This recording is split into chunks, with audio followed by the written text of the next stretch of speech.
Get him, Jay. Who you know fresher than Ho? Riddle me that. The rest of y'all know where I'm lyrically at.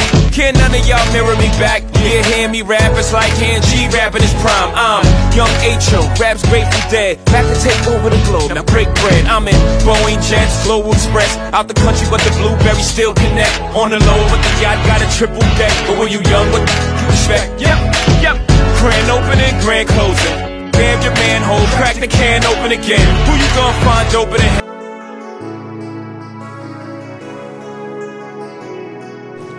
Oh yeah. Yan. Medyo na-warm up tayo ng konti. Gawa ng barikada dito sa may Carlos Day. Medyo napatulak tayo ng napatulak tayo dahil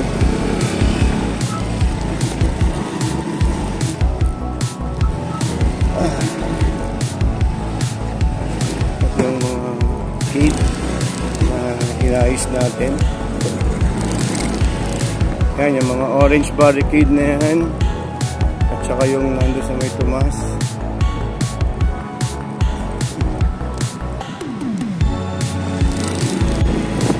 Kasi mag-i-start na, kaya pinasaway na yung mga sasakyan sa gitna.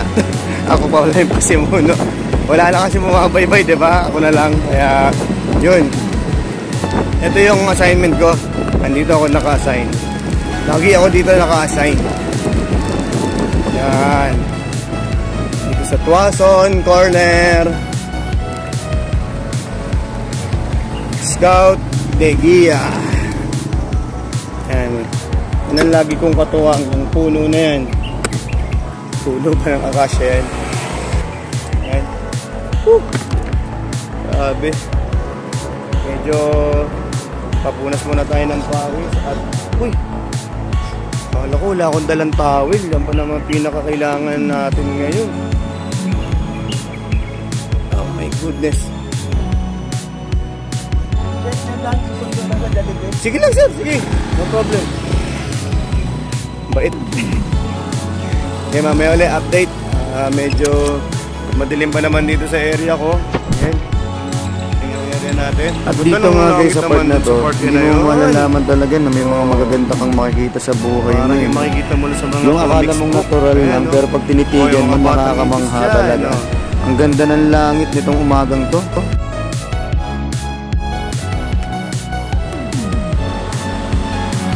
Yan, ayan si Busa. Yan yung healthy na yan ngayon. Ayan si Marcy parang ano eh, malungkot.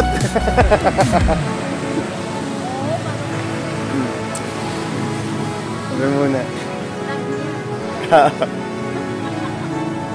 Yan, assist muna yan. Ganda ng langit oh.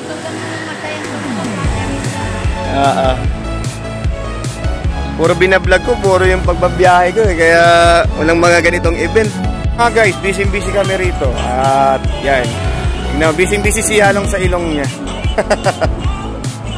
Minsan yung mga kasama mo sa trabaho, kahit na alam nating mabigat at may pagka medyo mahirap ang trabaho, nag-i-enjoy na lang kami kasi yun ang aming profesyon. Kailangan namin mag-enjoy sa trabaho para magampanan namin ng maayos ang aming mga tungkulin.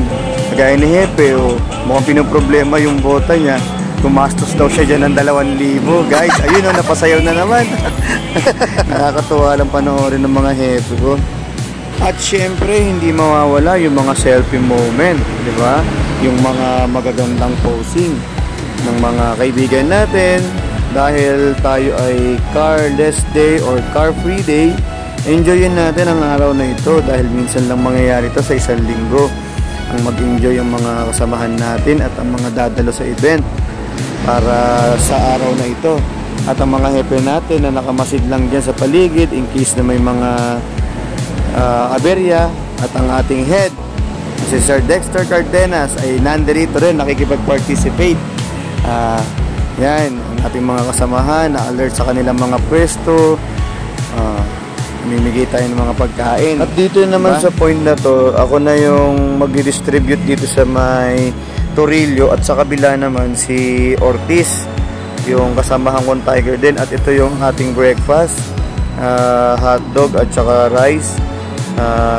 I-distribute na natin at mukhang nagugutom na ang ating mga kasamahan na nakapwesto sa kanilang mga area. At yun, sana walang problema sa kanilang mga area. Gawa ng siyempre, alam naman natin may mga ibang motorista na maraming reklamo. Peace. Ayun na. Kasama si ilan kayo yan? Ay, sige. Adios! Salamat! Ayan o! 1.5!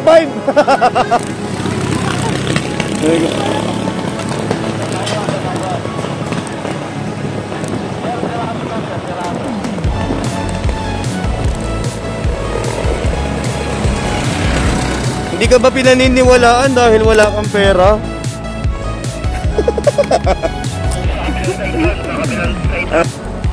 Ayun na. Okay na, naka-ano na ako. Oh. Happy New Year sa'yo, Aventurado. Yan. Tapos, dalawa. Tapos, saan na ba? Ito, mag-almusal ka.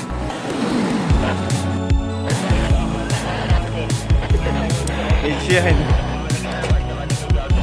Okay. At syempre guys, hindi mawawala ang ating unit sa barikada. Ang mga nasa likod dyan, behind the scene, unit ng mga cones. At magsisimula na sila magkakot ng mga cones dahil ilang minuto na lang at patapos na yung Carless Day. Yan. Yan nga guys, yan ang aming whiskey. Yan ang mga namamahala sa mga cones and barricade. Okay. Grabe rin guys, mahirap din yung part na yan kasi alam nyo yun, mabigat din yung trabaho nila. Kaya ingat kayo guys and ride safe.